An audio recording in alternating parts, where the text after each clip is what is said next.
नमस्कार. कारनामा मराठी क्राईम स्टोरीमध्ये मी वैभव आपल्या सगळ्यांचं स्वागत करतो. हे काही क्राईम होतात. या क्राईममध्ये उत्तर प्रदेशचं नाव सगळ्या मोठ्या प्रमाणामध्ये येत असतं.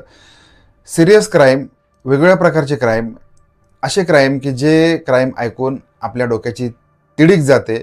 असे क्राईम फक्त उत्तर प्रदेशमध्ये का घडतात हे आजपर्यंत न कळलेलं, न उमगलेलं कारण आहे. अशीच घटना घडलेली आहे की जी आपल्या डोक्याची तिडीक हलवल्याशिवाय राहणार नाही. उत्तर प्रदेश, त्याच्यामध्ये मुरादाबाद शहर आहे. या शहरामध्ये एक वस्ती आहे आणि या वस्तीमध्ये एक शाळा आहे आणि या शाळेमध्ये अनेक विद्यार्थी शिकत आहेत. सर्वसामान्य स्तरातले, गरीब स्तरातले विद्यार्थी शिकत आहेत. ही जी वस्ती आहे, इतर वेळेला शांत असणारी वस्ती, मुलाबाळांनी गजबजलेली वस्ती. जिकडे तिकडे मुलं खेळत असतात, मुलं वेगवेगळ्या प्रकारचे खेळ खेळत असतात आणि मग येणाऱ्या जाणाऱ्या जी मंडळी आहेत, ही मंडळी हे मुलांचे खेळ बघून मंत्रमुग्ध होत असतात. पण या मुलांच्या मनामध्ये देखील राक्षस दडलेला असू शकतो, हे दाखवणारी ही सत्य घटना आहे. या वस्तीमध्ये काय होते, जी मुलं खेळत असतात, ही मुलं खेळत असताना या मुलांकडे अनेक लोक निरागसपणे बघत असतात आणि हे बघितलं देखील पाहिजे.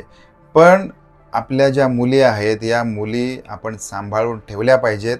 मुलींना जो धोका आहे, हा धोका फक्त मोठ्या व्यक्तींकडून नसून, विकृत व्यक्तींकडून नसून, हा धोका अल्पवयीन मुलांकडून देखील असू शकतो. त्याच्यामुळे सदर घटना आपल्या सगळ्यांना सावध करणारी आहे. या वस्तीमध्ये एक साधारणपणे 12 वर्षाची मुलगी आहे आणि ही मुलगी सकाळ झालेली असल्यामुळे ती सकाळच्या वेळेमध्ये आपल्या आजूबाजूच्या भागामध्ये, घराच्या आसपासच्या भागामध्ये खेळते आणि त्याच वेळेला तिच्याकडे काही मुलं आलेली आहेत. याच वस्तीमधली ही मुलं आहेत आणि ती मुलं तिला म्हणत आहेत की चल आपण खेळूया.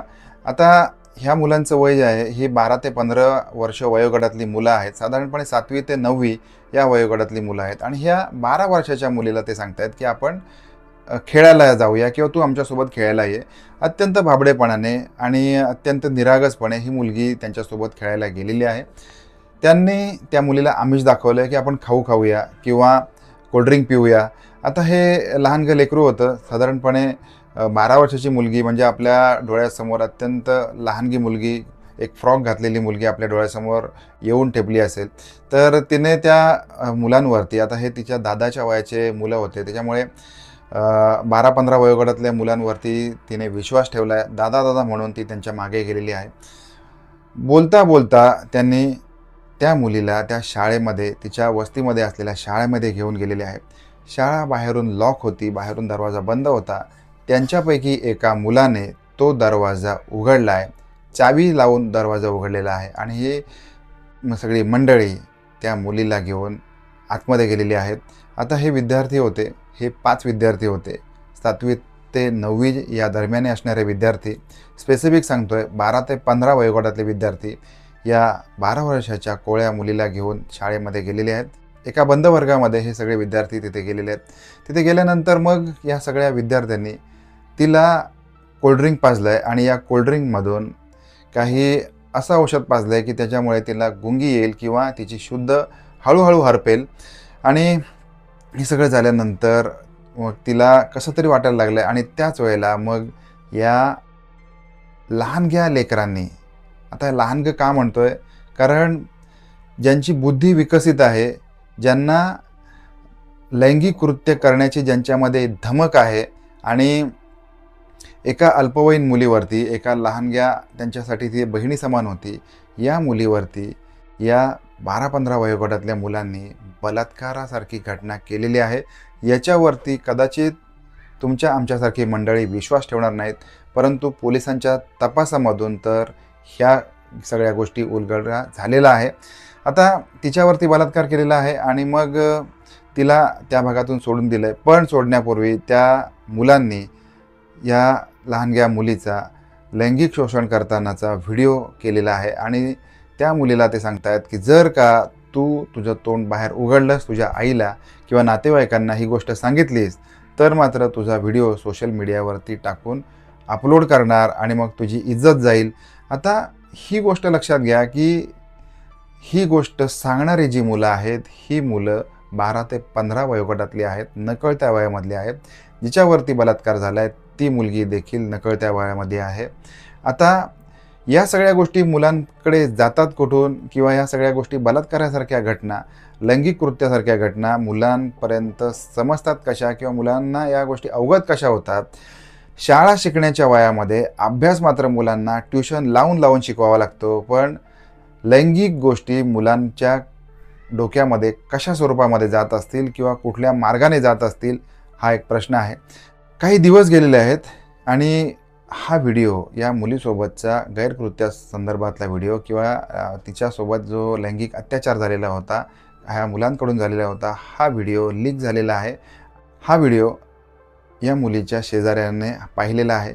त्याच्यापर्यंत लीक होऊन हा व्हिडिओ पोचलेला आहे. आणि ज्यावेळेला हा व्हिडिओ त्या मुलीच्या शेजाऱ्यापर्यंत पोचला आणि त्याला ही गोष्ट कळली, तेव्हा त्याने ती गोष्ट त्या मुलीच्या आईला सांगितली. आणि मग त्या आईने त्या मुलीला विश्वासात घेतलेलं आहे. आणि विश्वासात घेऊन मग सगळी घटना काय झाली याच्या संदर्भामध्ये अधिक माहिती त्या आईने देखील घेतलेली आहे. आणि आईला देखील शॉक बसलेला आहे. तडक त्या मुलीच्या आईने नजीकच्या पोलीस स्टेशनमध्ये धाव घेतलेली आहे. आपली रीतसर तक्रार पोलिसांकडे दिलेली आहे. पोलिसांनी या 12 ते 15 वयोगटातल्या 5 मुलांना ताब्यात घेतले. त्यांच्याकडे चौकशी सुरू केलेली आहे. आणि मग त्यांच्यावरती आता जसं लहान मुलांचे वेगळे डॉक्टर असतात, तसंच लहान मुलांसाठी एक स्पेशल वेगळी न्यायव्यवस्था देखील असते. या बाल न्यायालयामध्ये त्यांच्या विरोधात पोलिसांनी मग गुन्हा दाखल केलेला आहे. आता पोलिसांनी जेव्हा तपास करताना याची माहिती घेतली, त्यावेळेला पोलिसांना एक गोष्ट कळली की ही शाळा बंद असताना, दरवाजा बंद असताना, बाहेरून लॉक असताना या मुलांना त्या शाळेची चावी मिळाली कशी. तर या मुलांपैकी एकाचा जो बाप आहे, हा बाप या शाळेमध्ये वॉचमनची नोकरी करत होता.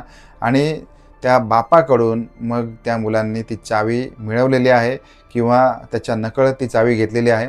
आता ह्या सगळ्या गोष्टी जर का एखादा मुलगा आपल्या बापाकडून त्या शाळेची चावी चोरून घेत असेल, त्याच्यानंतर त्या मुलीच्या कोल्ड्रिंकमध्ये तिच्यासाठी काही औषध मिसळलं जात असेल आणि मग तिच्यावरती अत्याचार केला असेल, तर ही सगळी मंडळी जरी वयाने लहान असतील तरी मात्र बुद्धीने लहान नसू शकतात.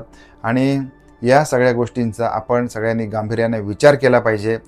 ज्या वेळेला तुम्ही मुलींना बाहेर सोडता किंवा इतर मुलांमध्ये या मुली मिक्स होत असतात, त्यावेळेला मग त्यांच्यावरती ही लहान मुलं देखील, किंवा नकळत्या वयातील किशोर वयातील मुलं देखील वाईट डोळा ठेवून असू शकतात, किंवा त्या मुलीसोबत गैरवर्तन करू शकतात. आणि इतक्या थराला करू शकतात की लैंगिक अत्याचारासारखी घटना देखील या किशोरवयीन मुलांकडून होऊ शकते. आता अत्यंत गंभीर घटना आहे, कारण त्यावेळेला आपण 8वी 9वी 10वी 12वीपर्यंत शिकत होतो, त्यावेळेला आपल्याला एक गोष्ट लक्षात येते की आपल्याला या गोष्टींमध्ये कोणत्याही प्रकारे रस नव्हता, किंवा या गोष्टी आपल्याला कळत नव्हत्या. पण मात्र आजच्या काळामध्ये लहान मुलांना या सगळ्या गोष्टी वेबसिरीजच्या माध्यमातून असतील, सोशल मीडियाच्या माध्यमातून असतील, किंवा वेगवेगळे चित्रपट असतील, आणि विशेष करून स्मार्टफोनच्या माध्यमातून आज या मुलांना गोष्टी सगळ्या कळत आहेत. त्याच्यामुळे आपण सगळे पालक मिळून अखंड सावध राहण्याची गरज आहे. आता ह्या संपूर्ण घटनेबद्दल आपल्याला काय वाटतंय, किंवा लहान मुलांवरती जी 15 वर्षाच्यापेक्षा लहान आहेत, किंवा आपण असं म्हणतो ना की कायद्याने 21 वर्ष हे संज्ञान होण्याचं वय आहे, तोपर्यंत तरी मुलांना जो मोबाईल आहे, हा मोबाईल कमीत कमी वेळ दिला गेला पाहिजे.